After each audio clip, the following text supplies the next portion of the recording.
Which Tampa Bay Bucks wide receiver is going to pop off tonight? We'll talk about that and more on the Run the Sims podcast. I'm your host, Adam Wilde, and tonight we have a 52.5 point over under. Philadelphia is at home taking on the Tampa Bay Buccaneers. Philadelphia are 7-point home dogs. We'll get right into the injury report. You see right here that Tom Brady has the Q tag. He's not going to miss the game. It's a short week, so he's probably not practicing. Most of the team's actually probably not practicing. Chris Godwin missed practice as well. Nothing I've seen has shown that he might miss the game. Scotty Miller's on IR. Justin Watson is on the pup. And Rob Gronkowski is missing another game with those broken ribs. So you'll see tight end position is going to be a key here this week. And we are talking about Fanduel again. So we're still on Fanduel.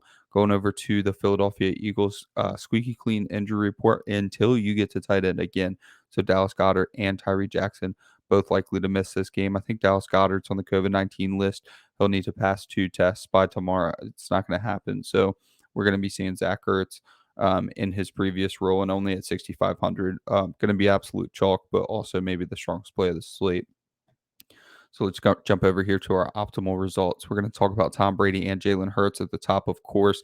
But interesting for this week is that you're going to see Tom Brady appearing in 34% of the captain spots on Run the Sims, Jalen Hurts in 33% of the captain spots on Run the Sims. So it's pretty much a two-horse race between the two quarterbacks. And recently I've been playing a lot of 20 max with only the two quarterbacks at captain. And to be honest, in these high-scoring games, there's not a lot of reason to get away with it. There's other ways to get contrarian in your lineup that you can still play quarterback at captain, and it just hasn't been particularly close in a lot of cases.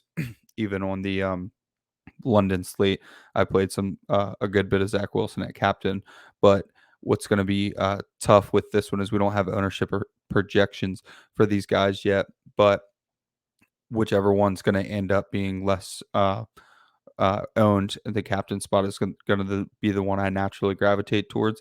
And I think it might end up being Jalen Hurts, which means Devonta Smith is going to probably be less owned than the Bucks wide receivers. And I actually love that for tournament purposes, especially since one of my favorite plays, probably my second favorite play of this slate, is going to be Jalen Reagor. His upside is just too great for 7,500. I think he's got immense upside on this slate.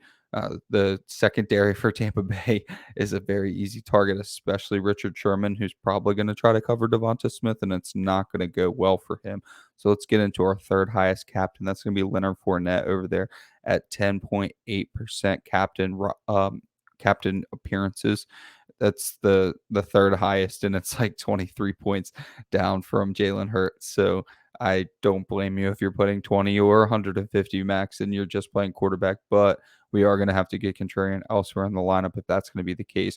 Remember, on FanDuel, we're only talking about 5 roster spots, so it makes it a little tougher to get different there, but you can do some big 4x1s with something like, I don't know, Hurts, Smith, Reagor, and Quez or something like that, and then run it back with probably Chris Godwin. So Chris Godwin is my favorite play of the slate, and it's mostly to do with just recency bias. I think recency bias has a lot to do with ownership, and Chris Godwin's the only wide receiver last week who didn't catch multiple touchdowns for the Tampa Bay Bucks. So he's too pricey, which is good for ownership purposes. With Mike Evans only at 13.5 and Chris Godwin at 13, you're going to see a lot of ownership gravitate towards Mike Evans. So leave a little salary on the table and take Chris Godwin. I like to create lineups in these situations where you could fit Mike Evans, but just play Chris Godwin and leave the salary on the table. It's nice when the salary is different, right? So if much different. So if I were doing it, say I really liked Antonio Brown this week, I would build lineups that fit Mike Evans and then play Antonio Brown. And then at that point, you're leaving 2K on the table. So that's an interesting way to be different.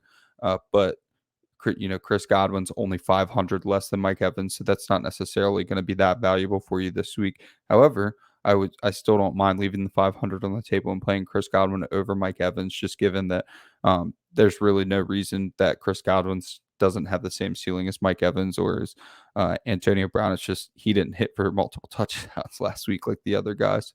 On the Eagles side of the ball, let's talk about Devonta Smith. 31.9% flex appearances, and he's actually an interesting captain at 5.4% too. That's not bad for a wide receiver on Fanduel, actually, to be honest. We don't see quite that high very often. So he's in 37.3% of total lineups.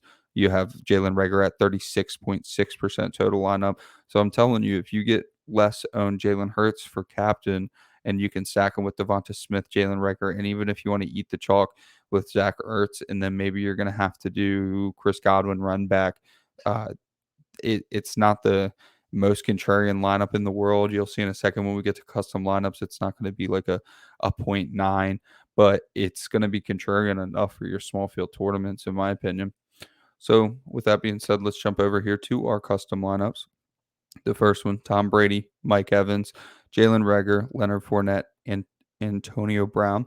Um, it's gonna be a popular lineup. Those are pretty much everybody's favorite plays on the slate. Maybe not Jalen Reagor. I am very interested to see ownership projections on Jalen Reagor.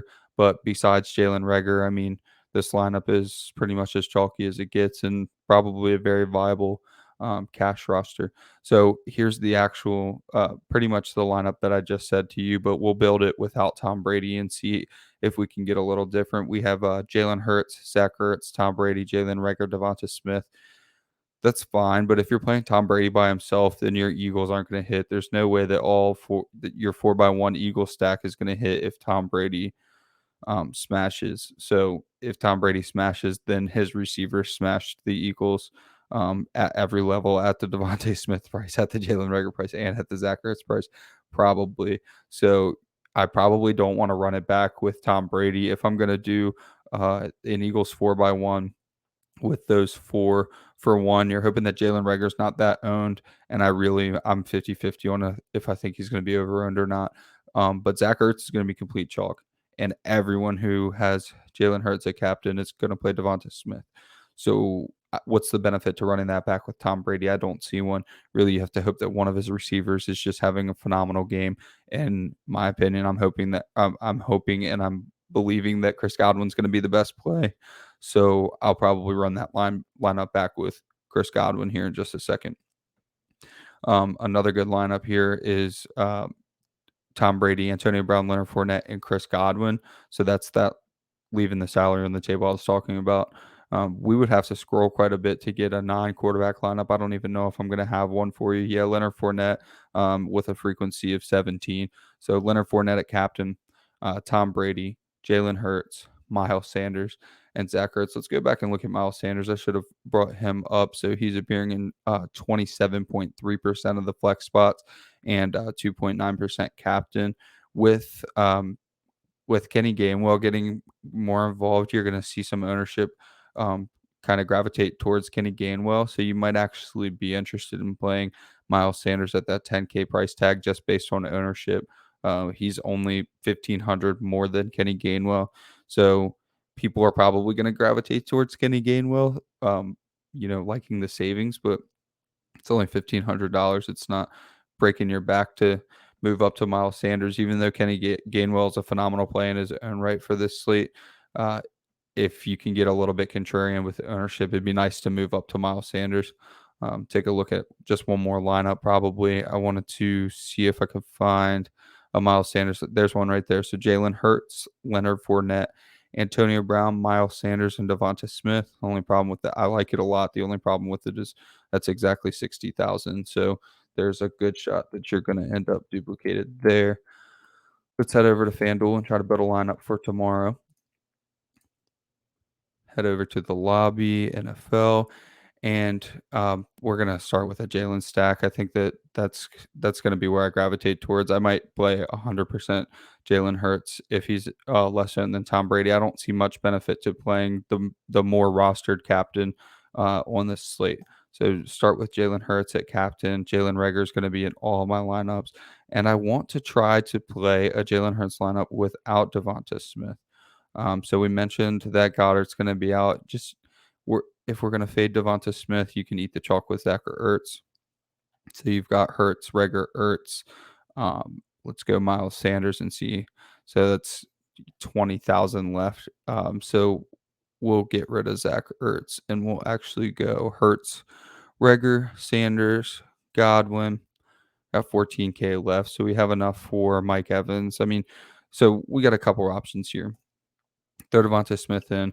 You're already getting plenty contrarian by playing probably the least owned wide receiver for Tampa Bay, Chris Godwin. You're getting contrarian because you're leaving 2,000 on the table. So I don't mind playing this lineup. You can also do the same thing with Antonio Brown. So I think that the way you're going to have to go this week is just play the lowest owned Bucks wide receiver. Play Jalen Reagor if he's under owned, and take a look at Miles Sanders. So Miles Sanders is being projected for 10.5 points, pretty much the same thing as Jalen Reagor. So I don't mind getting both of them in your lineups. But with that being said, that's going to be it for today. I hope everybody enjoys this Thursday night slate and gets a good start on the week before their main slate on Sunday. And y'all have a good one. Peace.